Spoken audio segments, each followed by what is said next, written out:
It's a great honor for me to be here at the Empire Club of Canada today, which is arguably the most famous and historically relevant speakers podium to have ever existed in Canada. It has offered its podium to such international luminaries as Winston Churchill, Ronald Reagan, Audrey Hepburn, the Dalai Lama, Indira Gandhi, and closer to home, from Pierre Trudeau to Justin Trudeau. Literally generations of our great nation's leaders, alongside with those of the world's top international diplomats, heads of state, and business and thought leaders.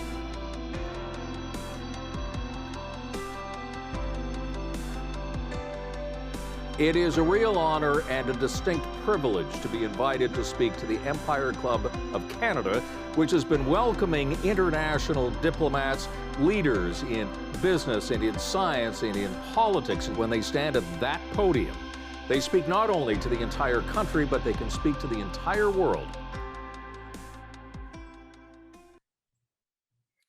Good afternoon. Welcome to the Empire Club of Canada's closing event of our 119th season. We have an incredible topic and a stellar lineup of speakers today, so I'll be brief. My name is Sal Ravani, and I'm the president of the board of directors of the Empire Club of Canada. I want to acknowledge that I'm hosting today on the traditional and treaty lands of the Mississaugas of the Credit and the homelands of the Anishinaabe, the Haudenosaunee, and the Wendat peoples. We encourage everyone to learn more about the traditional territory on which you work and live. The Empire Club of Canada is a not-for-profit organization, and we'd like to recognize our sponsors who generously support the club to make these events possible and complimentary for our online viewers to attend. Thank you to our lead sponsor, CN Rail. Thank you to our season sponsors, Bruce Power, Hydro One, and TELUS. If you require technical assistance, please start a conversation with our team using the chat button on the right-hand side of your screen. We're accepting questions from the audience for our speakers through that Q&A portal under the video player. Our mandate at the Empire Club is to engage and advance the dialogue on what matters most to Canadians. With this event, we're closing an incredibly robust 119th season, during which we maintained our commitment to equity and quality. We offered programming in a hybrid format with a mix of in-person and online, always focusing on increasing access to our events. We talked about growth, innovation, entrepreneurship, infrastructure, about jobs, investments, how to build a low-carbon future. We also brought you essential conversations on diversity and inclusion, on gender parity, Indigenous empowerment, youth mental health, and top speakers, influencers, disruptors, change makers from all walks of life. At the Empire Club of Canada, we also pride ourselves in offering a platform for healthy, constructive, and respectful debates. We strongly believe that public dialogue has the power to connect people and ideas and help us advance as a society, business community. This is why we strive to always bring you different views and opinions, as we're hopefully doing today with the panel we've put together for you. Before we turn to our distinguished guests, I'd like to thank the entire team, the Empire Club of Canada, our staff and volunteers, for your work over the past season. You make this happen. Big thanks to my board colleagues and all our sponsors. We couldn't do what we do without your support. Last but not least, on behalf of the entire team at the Empire Club, I'd like to thank 13,000 people who attended our events, virtually or in person. Welcome all of you to the Empire Club ecosystem. We have an amazing community of colleagues and peers that you can find, network, and continue to exchange with. One thing that I'm personally very proud of is the fact that during this season, we were more intentional about bringing the next generation to our events. We saw more students, more young professionals, and more young leaders joining us and enriching our conversations. Increasing access and reach for the young generation was my top objective since joining the Empire Club as president of the board. And I can promise you that we'll continue to focus on having young people involved in all our future events. With each of our events, we try to bring you two things: information and inspiration. Today, it is about both, but mostly about inspiration. Canada will be 156 years old this year. Also, we recently learned that there's 40 million of us Canadians, which is great news. As we come together to celebrate Canada Day this week, reflecting on the principles of democracy, multiculturalism, and inclusivity that are central to our identity, there has never been a better time to talk about a more caring and sharing Canada. This is also the best way to close our 119th season. All of our guests have incredible stories, have done so much for our country. They are leading purposeful lives, and I hope that hearing them will help us all get energized and inspired. Help us reflect on how powerful our actions can be and how each and every one of us can contribute to better Canada. It is now my pleasure to invite Melissa Cotton, Senior Manager, Government Affairs at CN Rail, for welcoming remarks. Melissa, welcome. Thank you, Sal, and good morning. Bon matin.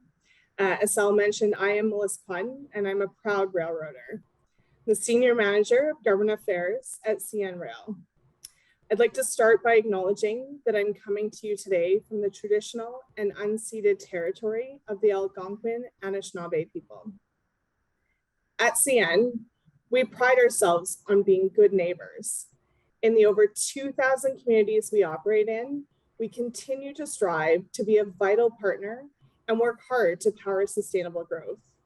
Through partnerships such as today's with the Empire Club, we're teaming up with community leaders across our North American network to help promote sustainable change through modern environmental, social, and governance principles. Bridging distance and connecting for Canadians is at the heart of everything we do at CN. CN railroaders are actively involved in their communities.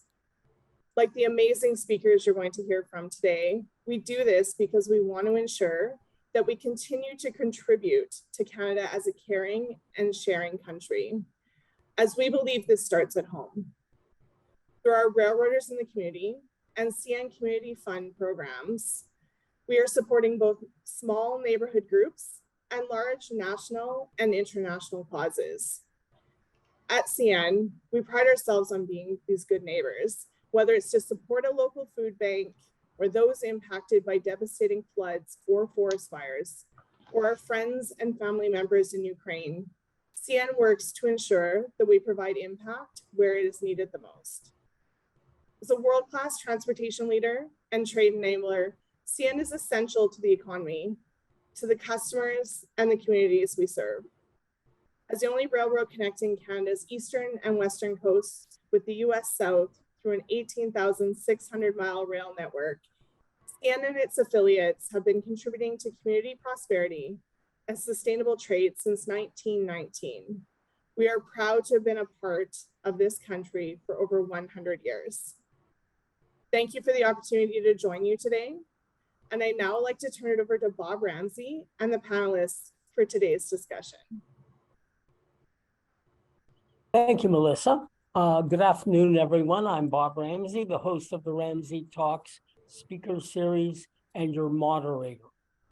It is 4 days before Canada's 156th birthday, so let's call this the Canada Day edition of the Empire Club of Canada's annual celebration of our home and native land. We're here to tell the stories of a caring and sharing Canada. Not just any stories, but ones that resonate with our history, our identity, and our future. In other words, with who we are and who we want to be. And not just any storytellers either, but three Canadians who have made a mark on their nation's character, certainly here at home, but in the world beyond as well. They are the Right Honorable Joe Clark, former Prime Minister of Canada, Canada's youngest Prime Minister, and one of its most distinguished foreign ministers. Today, at 84, Joe Clark is tied with Paul Martin and Brian Mulroney as Canada's second oldest living Prime Minister. As his daughter, the Ottawa TV host Catherine Clark, said, "I'm not sure he thinks of himself as an elder statesman, but it's an appropriate term for him." And 20 years after he gave up the partisan practice of politics, where he was elected 8 times to the House of Commons, she says he continues with projects that enhance democracy. He's very committed to democratic institutions. Good afternoon, Mr. Clark. Good afternoon.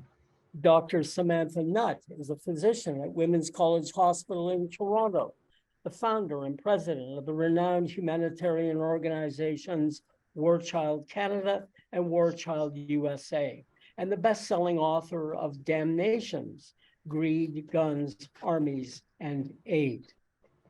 Being the head of War Child has put her alongside children and families on the front lines of some of the world's worst conflict zones. The World Economic Forum chose her as one of 200 young global leaders, and 11 Canadian universities have offered her an honorary degree. Our third storyteller is Catherine Winnick, the renowned actor and director, best known for her starring roles in the acclaimed TV series Vikings and ABC's Big Sky. Born in Etobicoke and of Ukrainian descent, she spoke Ukrainian as her first language. Last March, Catherine and her mother created the Winnick Foundation to raise funds to help Ukraine. And last November, she was sanctioned by the Russian government, along with 99 other Canadians, in response to Canada's sanctions of Russia. She also serves as an ambassador for President Zelensky's United 24 initiative. Now, before we begin our discussion and stories, let me tell you my favorite story. It happened at the Canadian Open 2 weeks ago when Nick Taylor's putt took an impossibly long time to get into the 18th hole, which made a great Canadian sporting story right there.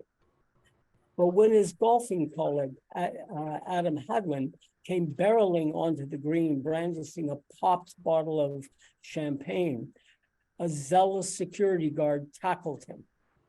And what did Hadwin do? What any Canadian would do. As Catal Kelly recounted in the Globe and Mail, this was where things went from very Canadian to extremely Canadian. He got up, brushed himself off, and hugged the man who tackled him. Later that night, Jessica Hadwin reassured everyone that her husband was still among the land of the living, and in true Canadian form, apologized to the security guard for being tackled. Non-Canadians will nod their heads and say, yep, they're the most polite people anywhere. But we Canadians will remind ourselves that Peter Zosky called a Canadian someone who apologizes to a pop machine when it doesn't work. And that Wade Davis called us the nice couple living above the meth lab. Even in these rude, polarizing, shocking times, it's nice that the arc of our myths bends so sweetly to the idea of niceness. Better that than some other nation's abiding myth. But can the stories we teach, or the stories we tell each other, survive contact with reality outside our borders? Let me begin by inviting Joe Clark to speak to this storied subject. Mr. Clark, you're on. Well, thank you very much, and I'm privileged to be part of this.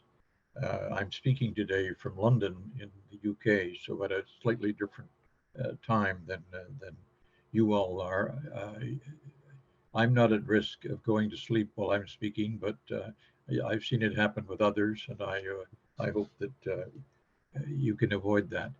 I find this a very interesting topic because for a long time, I think we collectively have assumed that our role in the world may be diminishing. That's not because of some cause in us, but because other nations which were once not as competent to be involved in shaping international events are now clearly competent. We in fact have a substantial role we can play because we have some characteristics that others don't. As I look at the G7, the group of seven, those contain, we are the only member of the G7 whose relationship to colonialism was as a colony. That might sound like a small difference. It's not. It's a very large one because it gives us credentials and access to other countries and a status of being more equal than perhaps some powers are when we are working with them.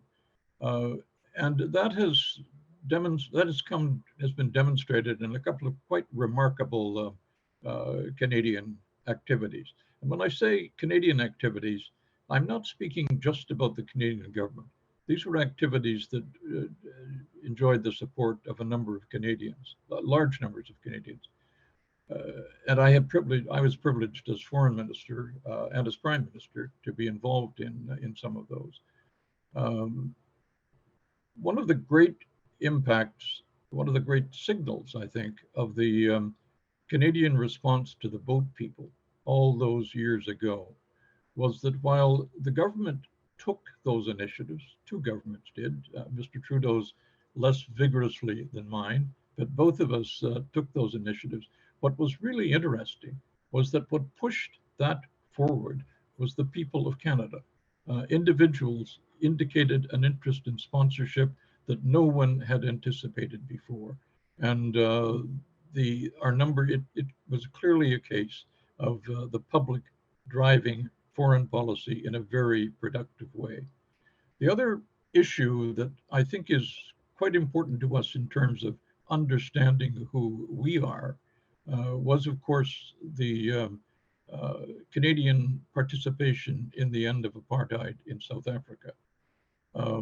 We'd been interested in that issue for a long time, but it became clear that South Africa was playing a long and waiting game.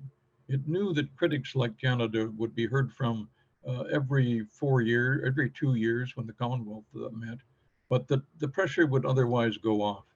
So a Canadian initiative launched in Vancouver, which I had the privilege of chairing, was to establish the Commonwealth Committee of Foreign Ministers on Southern Africa. And what we did was continue pressure almost every 2 months on some other aspect of South African policy. I want to make it clear that the South African move away from apartheid was principally a South African endeavor. They led it, they framed it, they made it happen, but they needed friends. And we were in a position to play a quite influential role in that regard. So those are some opening remarks, Bob, that I'm pleased to make. Thank you so much, Mr. Clark. It's interesting because, and we will go next to Catherine Winnick, but I wonder, and we can answer this question later, all of us, I wonder if the world cares much anymore about caring and sharing stories. So I'll just sort of leave that question hanging in the air and we'll all land on it after everybody's given their opening remarks. Catherine, over to you. First of all, thank you, Empire Club, for having me. I'm very honored to be here and with such distinguished guests and being part of this beautiful event. Talking about caring and sharing stories, well, I'll start by telling you my story. Catherine Winnick, I'm actually here in Los Angeles right now, but I'm born and raised in Toronto, Canada. I'm a very proud Canadian, also Ukrainian descent. I'm first generation Canadian. Both my parents are immigrants and my grandparents are from Ukraine. And I went to York University. I left Canada probably in my 20s and moved to the States to be involved in acting and eventually now directing. I've gotten involved in television, both on Big Sky as well as Vikings, but I'll always, of all the countries I've been in and all the work that I've worked in the States, I've always come back to my roots of being Canadian. And for me, it's what it means to be Canadian is really important. And I think it's something that is one of the reasons why we're all here today, is sharing your stories and sharing the aspects of being so diverse and multicultural. Now, I also, coming from a Ukrainian background, I was privileged enough to be an ambassador of President Zelensky United 24 and what's happening in Ukraine right now, and started the Winnick Foundation to help raise funds specifically for Ukraine and women and children. And that diversity is something that's really important, and that's something that, being Canadian, everybody comes from some common immigrant family. And it's important for me, and also so proud to be part of such an incredible country that celebrates all the different cultures. Coming from Toronto, I remember there's Bloor West Village, which is Ukrainian town, and we used to go back and when I was in high school and go to Chinatown in the late nights, and there's the Greek town, and it's for me, I have so many incredible childhood friends that have so many different stories of how they came to be Canadian and what's their history and their background. And that's my first introduction to being here. So thank you for having me. Right. Thank you so much, Catherine. Samantha Nutt, over to you. I'm sure you have a million stories, and it's a matter of choosing from the embarrassment of riches, but over to you. Thank you, Bob. And I have to say, it is very difficult. I'm a little nervous to be the nut on the panel who gets to follow the brilliant Catherine and the esteemed and much beloved Prime Minister Joe Clark. I promise that's my only extremely tacky nut joke for today. A great joke. but as mentioned, when Bob generously introduced me, I am a medical doctor, and I'm the founder and president of War Child Canada and War Child USA. And we essentially work with children on the front lines throughout the world. We work with about 600,000 of them every single year on long-term initiatives to help them recover from the trauma of war and rebuild their lives and rebuild their communities. We are investing in future generations. And so in that context, I have actually spent now, I'm dating myself, almost 3 decades going in and out of various war zones throughout the world. And prior to War Child, I worked for the United Nations and other non-governmental organizations.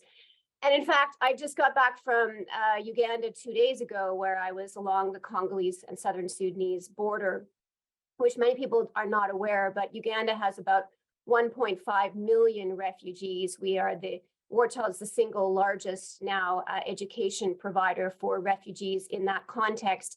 And Uganda is the single largest refugee hosting country in Africa. And I mentioned this by way of background only because my experiences of the impact that Canada can have on the world and is having. I mean, I have witnessed many of these successes firsthand, but at the same time, I have also witnessed some of the tragedies and failures that our foreign policy, and specifically our aid policy, can have on the world's most vulnerable people.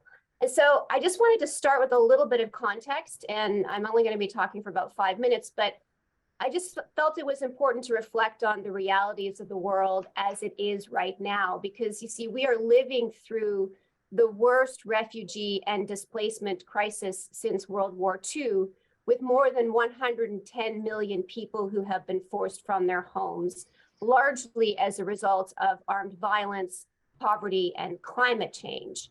And many of them experience the kind of extreme hardships that few of us fortunate enough to be living above the 49th parallel can even begin, frankly, to comprehend. They struggle to access education and employment, and they are at very high risk, young girls and women, especially, of sexual abuse and exploitation. And the vast majority of these civilians living in war are extremely traumatized. And tragically, and this is something we don't talk about, I think, often enough, over the past few years, this kind of armed violence has only been accelerating. And Prime Minister Clark alluded to this as well. It's not a coincidence. It isn't happening in a vacuum. we are living through an era of shifting power structures and alliances with declining US geopolitical prominence, and of course, the expanded influence of both Russia and China, especially on Africa and the Middle East. And this has very real, and I will be blunt here, very painful implications for civilians throughout the world, but particularly those living in unstable environments. Human rights and political and social rights, in fact, I would argue the entire post-World War multilateral systems and diplomatic architecture, the very things that were designed to resolve disputes and protect civilians from future despots and dictators, from future genocides and hardships and deprivations, these unfortunately are in decline. They are under threat, especially when it comes to their credibility and their influence. So what does this mean for Canada and for the rest of the world? Well, what it means is that in unstable environments, governments, such when they exist, and other militarized groups, they can easily find allies, for example, in the form of mercenary outfits like the Wagner Group, which not coincidentally over the past few years has exported more than $15 billion worth of gold from Sudan, circumventing Western sanctions against Russia and helping to finance Russia's war efforts in Ukraine.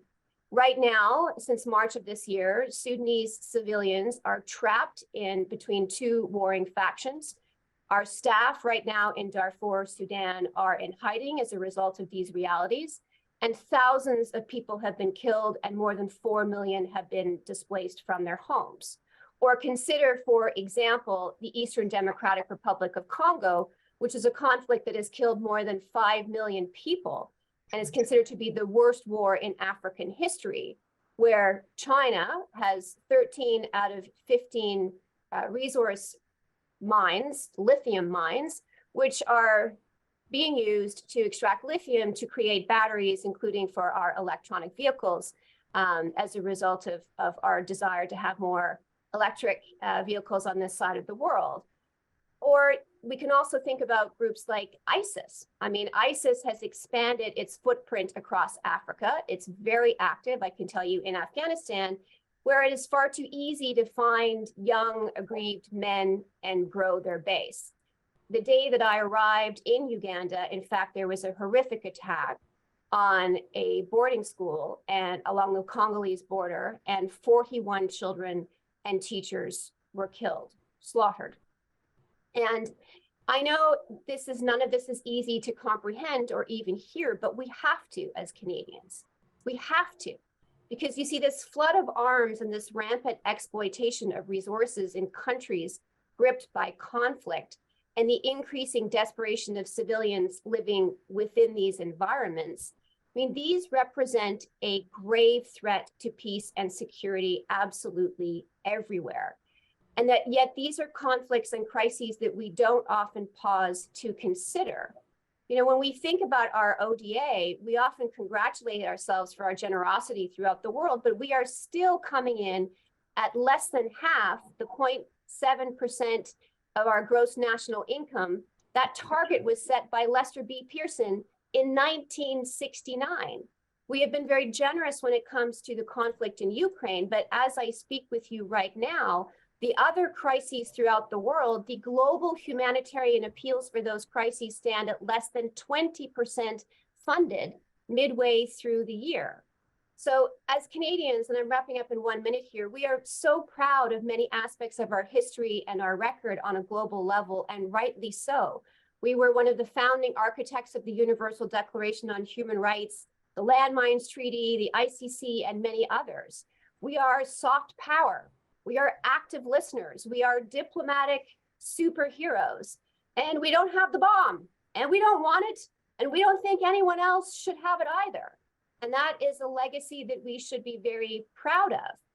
But, and this I think is an important caveat, these historic narratives, this mythology that we cling to, are we living up to that potential now, today?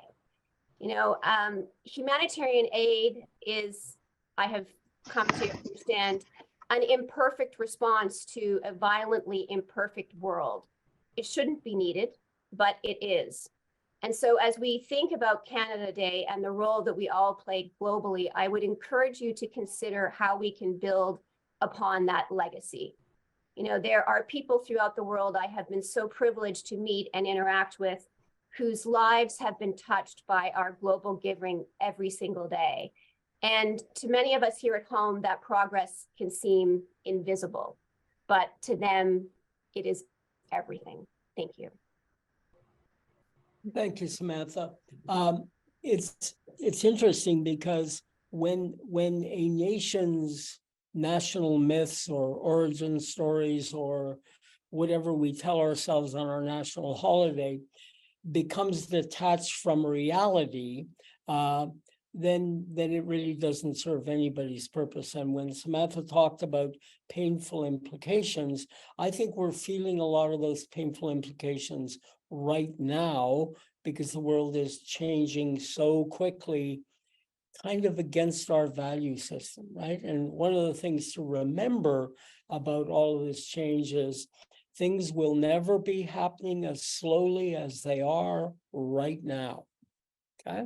So in other words, the pain is only going to get worse, or we kind of have to kind of resolve to play, I would suggest, a less ambitious role in the world. But I'd like to turn this over to Catherine and Joe, and then to Samantha to say, okay, so given all this, given the fact that there are many people around the world who think we are helping them simply by being Canadian, by putting forth our values, and I think everybody agrees that things aren't what they were, what specifically can we do? And I mean, Catherine, you may want to talk about Ukraine. Joe, you have handled these files for 40 years, right? So you are the most experienced at them. And then we'll ask Samantha, because you are on the ground in the world's worst conflict zones. Catherine, over to you first. That's a loaded question. What can we do? I honestly think that when the president of the Empire Club started this beautiful event by also encouraging the youth to speak up and getting them more involved in the next generation and what, as Canadians, what it really means. And I think that is something that is important to embrace is the younger generations. What can we do with them? What can we do together with somebody with experience, with an older generation as well? And I think it's important to constantly go with the changes. It's not going to change, like with AI that's happening with, a lot of Canadians, for me, especially also too, that, being Canadian, I left Canada to go to the States to be able to make a living as an actress and director, and being in the film industry and the media side of it. That is such a platform that we should take advantage of and be able to support our storytellers that are Canadians, starting from scripts, from supporting Canadian stories and putting it out there in the media and creating television content that is embracing all these changes. And I think that is something that is a missed mark. I know right now, just to give you a bit of example of a landscape, for me to be cast in Canadian TV shows or movies, I need to do it out of, well, I'm in a different position, but originally I had to do it from Los Angeles. I couldn't even necessarily be able to get a job in my country or a leading actress job unless I left. Just the perception of the world cinema scale is that the strong actors and storytellers are US based. And it's a false perception. And I think as a country, we need to be able to support the youth in writing these stories, telling these stories, also having the foundation and the infrastructure to be able to have these stories come to fruition. If it's through government grants to be able to create television documentaries or movies, I think that would be a medium that'll be able to be passed on to generation and reach the youth to be able to do something. And that media is this is the landscape we're in. We're in a short-term gratification through Instagram and Facebook and TikTok and all the other different vehicles of social network. And it's important that we go with the changes and be able to and work with that platform. Great, thank you, Catherine. Joe Clark, you are a long-term gratification kind of guy. Tell us what your view is on what specifically Canadians should be doing to have a more positive effect in the world that perhaps we haven't done before. Well, I think the other panelists here are examples of having a significant impact in the world. And they would be the first to admit that they are not alone in that. There's a sense in which there was a period when a lot of our international impact was carried out by diplomats. And some of our diplomats were extraordinarily able. That was partly the circumstances at the time. We had standing and we exercised that standing as quietly as we could among other powers, and it made a difference. But part of the reason that I talked about the boat people and others was that these were citizen initiatives. And what we've heard from the other panelists today are in effect citizen initiatives. They were, when I think back on our impact in Africa, you know what was defining in Africa? It was CUSO, the Canadian University Services Overseas. It was CEDA, the Canadian International Development Agency, which when it was set up, spent an abundant part of its budget in Africa, making a very real difference. I think that the idea of being active and effective internationally has become too narrowly channeled into economic and, I suppose, power channels. And that means that there is not enough attention being given to our capacity, not just the current performance of some of the people, some of my some of my fellow panelists here. I regret that CEDA, our International Development Agency, gradually lost its signature, I guess, but that should not be a reason to step away from those activities. We have a capacity not only to express and respond to compassion, but also a capacity to get agreement that a number of other countries cannot. I have an immense admiration for formal diplomats. I know them better than most people. I knew them better than most people. But now there needs to be a much greater focus upon the instincts that drew us attention with regard to the boat people, that helped us achieve some of the accomplishments that came from the campaign against apartheid. Is this possible? Of course it's possible. Are we going to be in the headlines every day? That's not our purpose. Our purpose is to be dealing with real problems and to encourage ordinary people, whatever their age, ordinary Canadians who are not carrying some kind of status particularly, to become engaged using their own capacities. I think there is a sense in which we have to go back to a future. Whatever Canadians thought of our role in the world, there was a time, and I was simply a passenger I was a sometime conductor on that train. But there was a time when a great deal of our impact was judged on the basis of what we did in human conditions, whether that was responding to refugees in, for example, Ethiopia years ago, or other questions. We need to come back to that. We need to redefine foreign policy, not as foreign policy, but as foreign impact. So now let me turn to Samantha. Joe Clark, when you said CEDA has lost its signature, Samantha's head started going up and down a lot. And so clearly you agree. And you know, government departments may ebb and wane, but one of the great characteristics of Canadians is that we're really good self-organizers. So the Syrian refugees, the Vietnamese refugees, part of the response to Ukraine, et cetera, we seem to just kind of be able to start things like you did, Samantha. So what is your view of all this?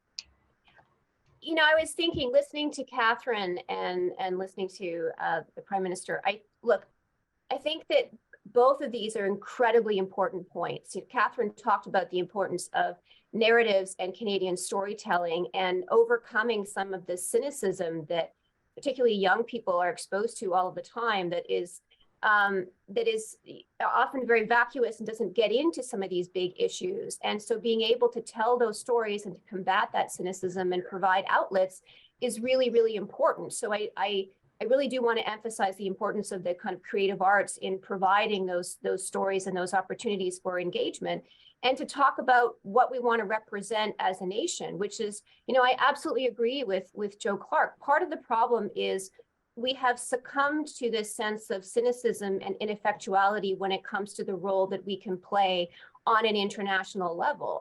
If you look at the terrific strides that were achieved by someone, for example, like former Foreign Minister Lloyd Axworthy, it was because there was a vision, there was engagement, there was investment in creating this sense of what Canada had to contribute to the world. And that still very much exists, but it is being undermined when we shortchange our ODA, when we see it as a nice to have, not a need to have, when we succumb to cynicism and criticism and pile on with groups like the United Nations and other international bodies, and don't recognize that in an era where you've got resurgent populists and other armed groups, we need to be providing those kinds of compelling alternatives, and we need to be investing in them, and we need to disassociate the people from the politics, because it's all become extremely hostile and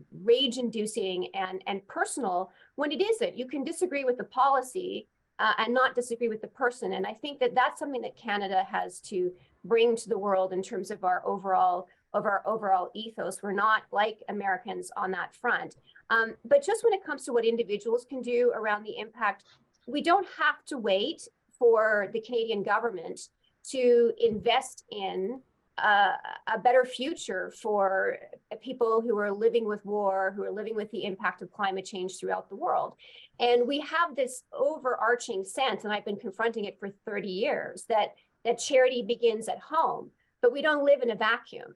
And other people's problems in other corners of the world can very quickly also become our problems, especially those of us who believe in democracy and human rights and the rule of law. So if you want to have an impact, there are tremendous Canadian-led organizations that are directly implementing, who are investing in the development of civil society and compelling alternatives to some of these rogue actors throughout the world. And what they need more than anything else is that sustained, consistent investment. And I think that once we're better at telling those stories and showcasing those successes, then I think people will invest more meaningfully and consistently. But we haven't done that. We believe that aid is somehow wasted, that it doesn't get to where it needs to go, and nothing could be further from the truth. Just to add to that, Samantha, that was amazing. And I totally 100% agree with you. For me right now, it's important to also recognize where we are in our time right now. There's a war that's happening right now in Ukraine. It's unbelievable. And never in my wildest dreams did I imagine that we would be in this position. I recently just got back from Ukraine. I went there just a month ago. I was a guest of President Zelensky's to speak at the summit there. And the travel, even just getting there alone, going to Poland, taking a 4-hour drive down to a small town underneath after Warsaw, and then a 14-hour train ride just to get to Kyiv. And when I got there, and of course you're nervous, and I wasn't allowed to use the phone. You don't know what's going to happen. And when you get there, it's just so surreal to you walk out of the train station and you're seeing buildings that are completely destroyed and that have been blasted from missiles, and people are walking around with such a weight on their shoulders. And it breaks my heart to think that this is happening. And this is not a Ukrainian problem. This is a world problem. And we all have to do something about it. I was in the hotel room, and every hour, so sometimes in the middle of the night or a few hours, there would be air alarms going off. And being there, not knowing what it's like, I run down to the bomb shelter, scared that it's going to be a hit. And I have video off my cell phone of a drone attack that happened just outside of my hotel room. To think that this is happening in 2023, why aren't we doing more to stop this? And I think to answer your questions, what we could do right now is one of the reasons I started the Winnick Foundation is because I didn't know where to go. And I had so many friends and especially even fans that were asking me, how can I help Ukraine? And not having the right resources or having the right trust to be able to say that my money is going to go towards directly to Ukraine. And that is one of the reasons, if not the main reasons, I started the Winnick Foundation, knowing that 100% of all of it will be going directly to President Zelensky's United 24 and going for humanitarian efforts, specifically to help women and children in rebuilding Ukraine. So there's stuff that we could do right now. Find somebody, if it's not Ukraine, find something that you believe in, and find a great charity or foundation that you've vetted, that you support.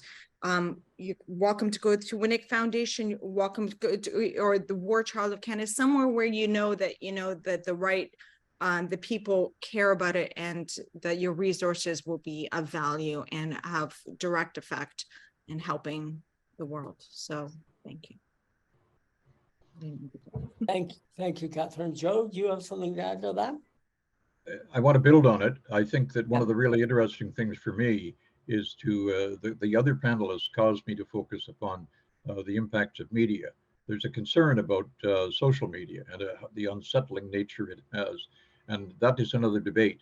The point is that social media recognizes the power of media, and I think that the arguments have been made about taking positive advantage of the power of media is important. It's important in terms of encouraging Canadians, using media instruments to encourage Canadians to act as they have done in crisis, whether that crisis was the boat people or response to other kinds of other issues. The other thing that is related to this, because it has to do with what works in a certain period and doesn't in another. The sad reality is that CEDA was running down before it ended. CEDA was an extraordinary idea when it began. Why are we not looking for other extraordinary ideas that are not judged simply by what we say at conferences or by economic matters? What is the next Canadian International Development Agency? I mentioned before the defining role that CEDA and CUSO had in Canada's profile and role, our capacity to do other things in Africa.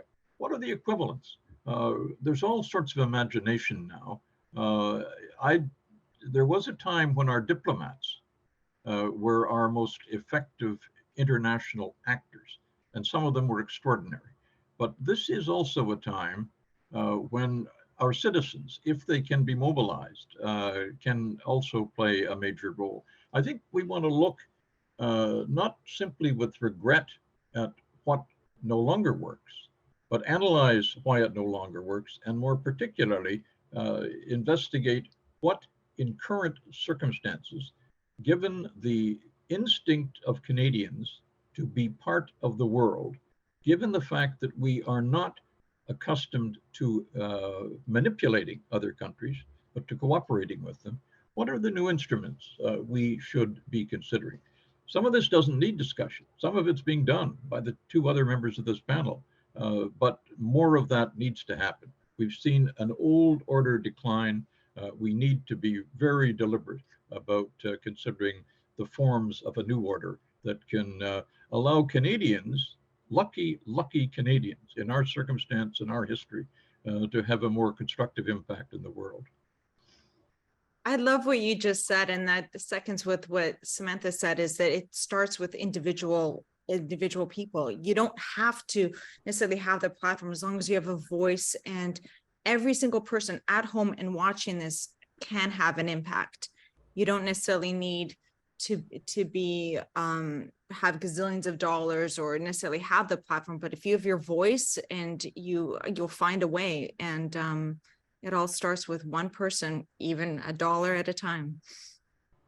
So Catherine, thank you for that, because you've now let us shift effortlessly into the questions from the audience part of today. And I have, as it turns out on the screen, I have 2 questions for you. The first one, let me read this, is, as a Ukrainian adoptee myself, I've been wanting to get involved to help. What can I do to get involved more than reposting as an Instagram influencer? That's the first question. And the second is, as you are working to rebuild Ukraine with President Zelensky, do you have plans on working with others to be rebuilding orphanages as well? So how do we get involved in orphanages? Well, first of all, welcome to, people can donate whatever amount of money or anything to the Winnick Foundation. Even if you don't have money, feel free to tell your story on why it's important. It's not necessarily have to be a monetary thing, but it's I think that is one place that you can rest assured that the money will be going directly to United 24. In terms of rebuilding Ukraine, I recently, when I was in Ukraine, I got a chance to go to the villages specifically that were hit the most during the Russian aggression, especially right at the very onset of the war. Irpin is one of them, in Bucha, and it was 70% of it is completely totaled. And people are living there.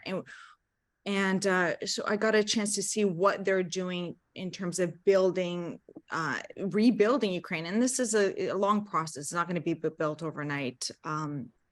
But one of the most inspiring things that I've ever seen, which I want to talk about because it's also stories of caring and sharing, is how united everybody was. Even though we're in war, but it was very inspirational in a lot of ways, where local bakers were there supporting and fighting for democracy and fighting and together alongside with people that have been trained in the military. And a jewelry maker was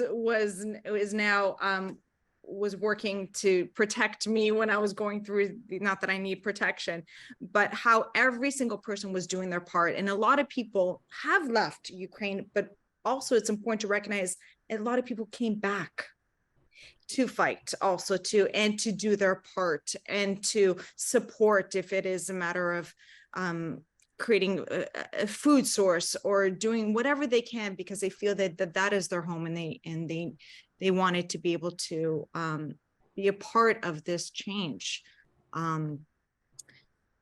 If that answers your question, I think we all can do something. Good. So obviously, I think there are a lot of people on this call who will, when we're done, be Googling the Winnick Foundation. So next question. Has virtue signaling become Canada's replacement for real concrete action? It's interesting because I'd never heard the phrase virtue signaling until about 5 years ago, and now I hear it 10 times a day.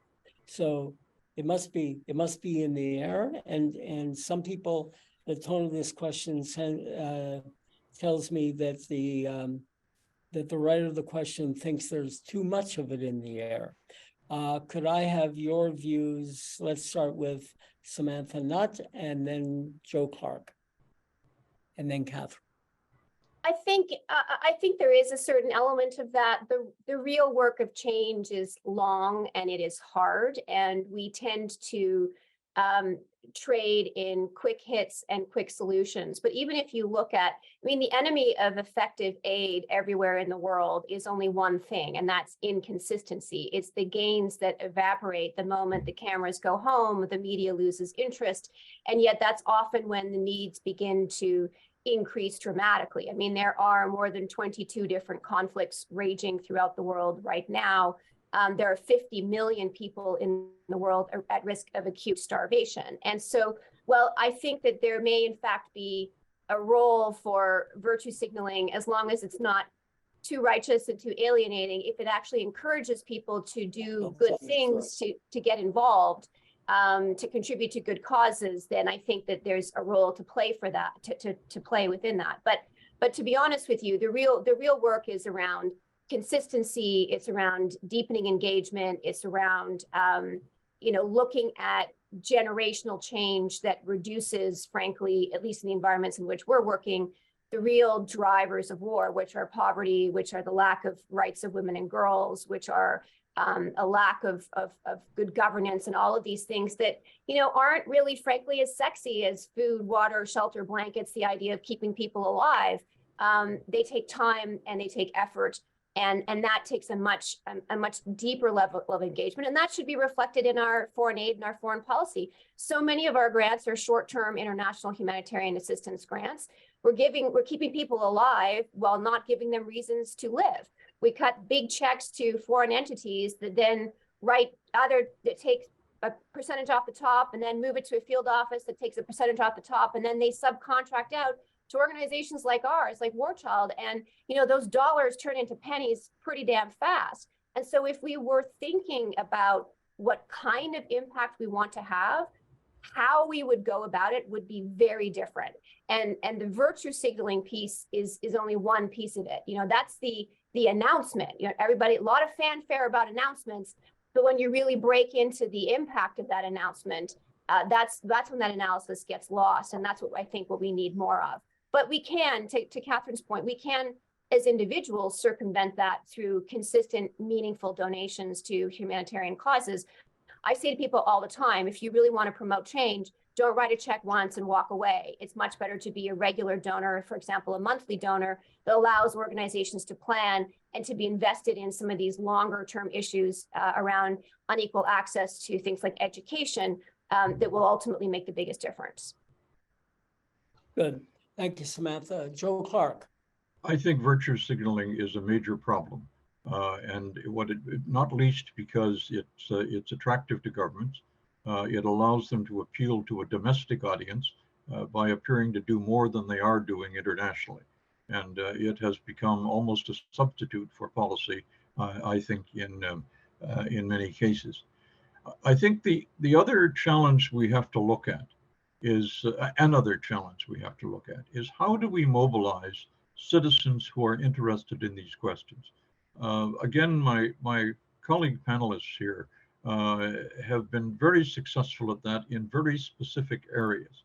Not as successful as they'd like to be, but I'm going to go back to a highlight of my experience as Prime Minister, which was the boat people, because the government was forced by the people to expand that program. And what's interesting about that is that the people who forced us to expand it, who said we want to do something, actually did things. The impact that people whom no one had ever heard of, constituents of mine who I had not considered to be interested in these kinds of questions, had a profound effect upon the lives of the people they went out to. So in a media age, how do we mobilize and make feel effective again individual citizens? I think there is more will to have impact than there are means. And so we have to look at ways in which we have to see if there are replicas of activities in the past that are part of our tradition can be made more effective in a media age. Thank you so much, both of you, for your frankness and your passion on this. Clearly, it is a subject that comes gift wrapped with lots of emotion. Unfortunately, in a conversation like this, there's way too much to say and way too little time. And sadly, we're going to have to end now. I must say, it's rare that I come across an event that is both heartfelt and mindful at the same time. And this has been both. And I want to thank all of the panelists for making it that way. I want to thank the Empire Club for organizing this. And I want to thank all of you who are on the line and who will be celebrating Canada Day in 4 days, hopefully in a caring and sharing and giving way. And I now want to turn it over to Sal Rabani to conclude. Thank you, Bob, and thanks again to our sponsors for their support and everyone joining us today. A huge thank you to our panelists for sharing your perspectives and insights. You are an inspiration. Having you with us and hosting conversations like this one is why we're so proud of our work and our role at the Empire Club. As a club of record, all Empire Club of Canada events are available to watch and listen to on demand on our website. The recording of this event will be available shortly, and everyone registered will receive an email with the link. As for us at the Empire Club, we will be back in the fall with an exciting lineup of events and conversations on topics that matter. I want to express my heartfelt gratitude for the invaluable experiences, connections, and ideas this season has brought by the club. May the coming year bring even greater achievements, engaging discussions, and opportunities for collaboration as we continue to build a stronger and more inclusive Canada together. Thank you for your participation and support. Enjoy your afternoon. This meeting is now adjourned.